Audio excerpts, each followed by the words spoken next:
I've got Stephen Gall here, multi-time Australian motocross champion, sprint car driver, and just generally a good bloke. How's the day going to look for you, mate? It looks like it's going to be a big one. It's going to be a ball terror. It really will be. The weather's going to be good. It's really clear once this fog clears a little bit, which is typical for Dargle. But yeah, we're here. A lot of people with stalls, or the boats are here, and the cars are here, and the old bikes are here, and it's just going to be a really good day. I'm here trying to raise money for our Motocross of Nations team. We won last year in England, so we're just trying to get some money together for the event this year in America.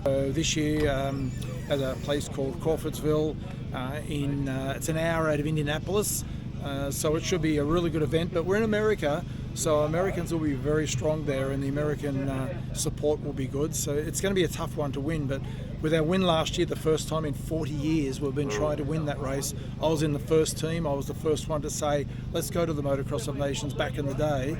So for me, it was a huge thing in my life to be there to see our team win. And Steve, we do have some great motocross riders. Absolute fantastic riders. We certainly do, Phil, don't we? You know, with the Lawrence boys going so well now, and our local scene is very, very strong, and that's shown by Kyle Webster going overseas last year and running right near the top of the AMA motocross over there. So we've certainly lifted up a level over the years, and all the training that the coaches have done over the years, and me back in the day, and then of course not doing it these days, but it's been really good to see our level pick up, and now we're a world standard. Well, mate, Dargle's almost like a second home for you. I mean, I remember you down here in the early days doing your motocross schools and stuff, so it must be good to be back. It is good, yeah. Dargle has a special place in my heart. I started here in late 83 and went right through to 2003, so 20 years here coaching 5-day schools in April, September, and then a couple of times in January. So had many people go through, and today it's so good for me because I get people come up to me all the time and say, oh, I did a Dargle school or a school at Hungry Creek, which was before Dargle, and it really impacted my life, and I learned all about the safe way of doing it, and about some psychology and physiology, and about the body a little bit, and nutrition, hydration, all the different things that I talked about. So it makes me feel good that people really enjoyed those times. There's a few people milling around here, but thank you for having a chat, and have a great day. Thanks, Phil. It was great to talk to you, and let's hope it is a good day.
Well, I'm down here with Malcolm Forsyth in the blown alcohol hydro. Mate, you've done one run today already. You're going out for another? Yes, we are.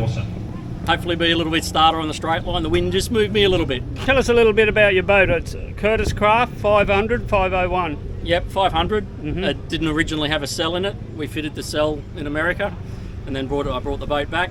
It ran a 540 kb Hemi in it initially. Got too expensive to run, so we've just got a cast iron big block Chev in it now. Yeah, well, It's a good looking little boat here. And what size have we got on that engine there behind us? 468 with an 871 on it. Okay, so how many more passes today are you going to do? Certainly one. If we can get a time for a third, we will. But if we don't, two's good. It's about 14 years since the boat's been in the water in New South Wales. Yeah, well, there's a little bit of talk about that today. So hopefully something's going to come up soon about that, and we'll all be happy again, especially if we get to run at Penrith. That'll be unreal. But look, the water conditions out there today look pretty good. Nice. Just Ripley's good. Yep. All right, Malcolm. Good to see you again. Good luck on your next run out, and enjoy the rest of the day. Thanks very much.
G'day guys, down here at Dargle, we're with this year's Griffith Cup winner, Ricky Howard. Rick, it was a good race, mate. Yeah, mate, it all worked out pretty well for us in the end. We had a good run with Troy to the first corner, and unfortunately for Troy, he got hooked up a bit in the corner and half spun it, and gave us enough lead we could keep. So it was a good race, big race, and it was pretty, unfortunately for the crowd, it was sort of all over to an extent in the first corner, but that's what big races are sometimes. It is. Look, it's what make of boat is that? The white noise boat's a Henderson, Jamie Old originally, so same as a Henderson, like what the Luptons run, and built in Canada originally, but some 20 years ago. I watched the replay of the race. The boat, as always, went really well. Yeah, we were a little bit down on top end. We had a major rebuild through the week from Taree. We found some issues with the boat, and in 3 days, Chris Whalen and James Tate and Grant got the motor apart, machine back together, and yeah, we just didn't quite have a tune in it for top end. The boat had good acceleration, but we were down a little bit on top end speed. We heard a propeller, so we didn't have the exact propeller we wanted, so it wasn't all out. We were the underdog, 100%. We were an underdog to go in against Harrison and Troy and Warlord and Ben. So it, to come to drive like. Have the boat run like it did and run with those guys, it's we can take a lot out of that and be pretty happy with ourselves. It's good to see, as you say, underdogs win, mate. That's how sort of pretty much we've never had the best gear. Like, it's probably the best gear I've ever raced in the white noise boat with Grant and Karen and the engine package they've got together. But when you compare it to the likes of Warlord and Grant Harrison, those guys are just a polished outfit with beautiful equipment and continually run well and fast. Yeah, well, the last time I've seen it go was at St George, and you did really well down there. You've just done the Griffith Cup. What do you got coming up? I believe we were supposed to run the Northern Rivers event this week. It was going to be this weekend at Grafton, but unfortunately they cancelled that event. We've got to do a repair to the boat still because that event got cancelled. We punched a hole in the boat in the Griffith Cup, so that's why we didn't run the Sunday. So we'll get that down, get it fixed. Grant's got a few things going on, but I think he's trying to get to St George in July. Is his next outing that he's looking at now. Oh yeah, that'd be good. Well, mate, there's a lot going on here today. It's a great day for it with all the boats, bikes, cars. It's just a fantastic turnout. Oh, and the weather gods have played. There's a big crowd here. There's a good range of boats. So many bike guys and just people. It's good for the park. It's good for the sport. Yeah. And to complement each other, it's a very good event to have. And the water conditions and the weather's just perfect to be out. Yeah. Great to speak to you, and congratulations on the Griffith Cup win. And I'll see you around. No, it's much appreciated, Phil. Thanks for your time and putting some footage up for the sport. Everyone loves it. It's great. Fantastic. Yeah. All right, thank you.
Hey guys, I'm back here at R&B Restos, and Michael, you've got another boat finished, a little bullet. Got a little bullet here that we've brought from down south. It's got a huge history.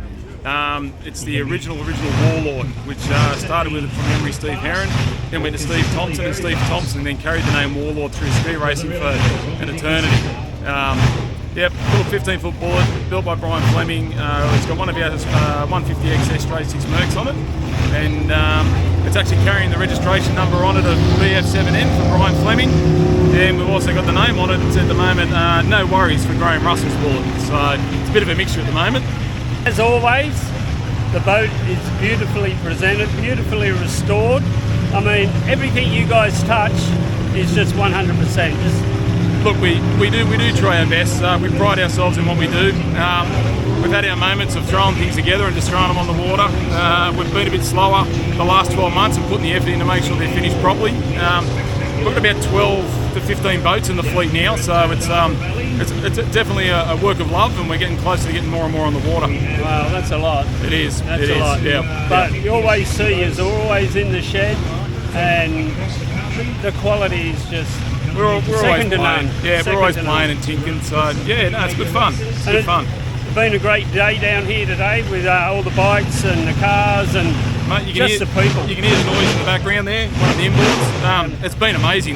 The vintage cars, motorbikes, boats for Dargle, for the Smith family down here. This is amazing. And the V&V Club, the effort they put in to get the thing to actually take place, it's awesome. Yeah. Anyone that needs a boat restored, come and see R&B Restos, and Michael will look after you. Great to see you again, Michael. Phil, thanks mate, and as usual, your presentation and what you present out there for about us is second to none. So Phil, thank you. All right, see you later, Michael.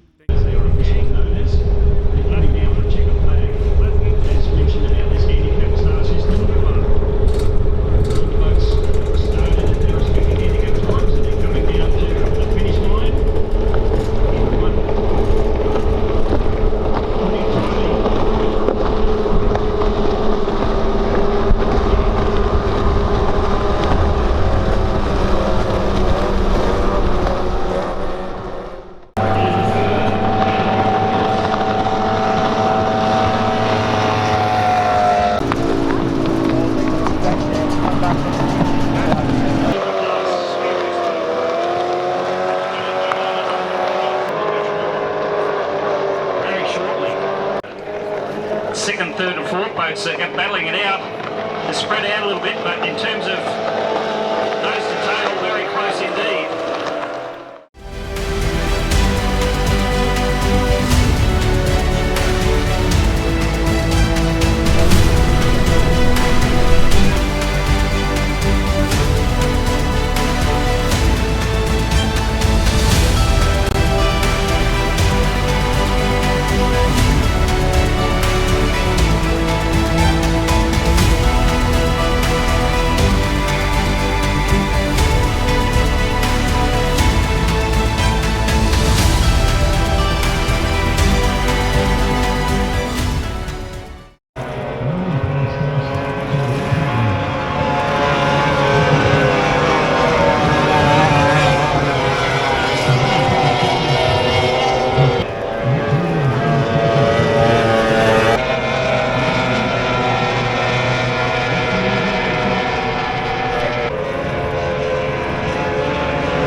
Amazing amount of people, great number of bikes, excellent boat count, fantastic day. I can't wait till next year.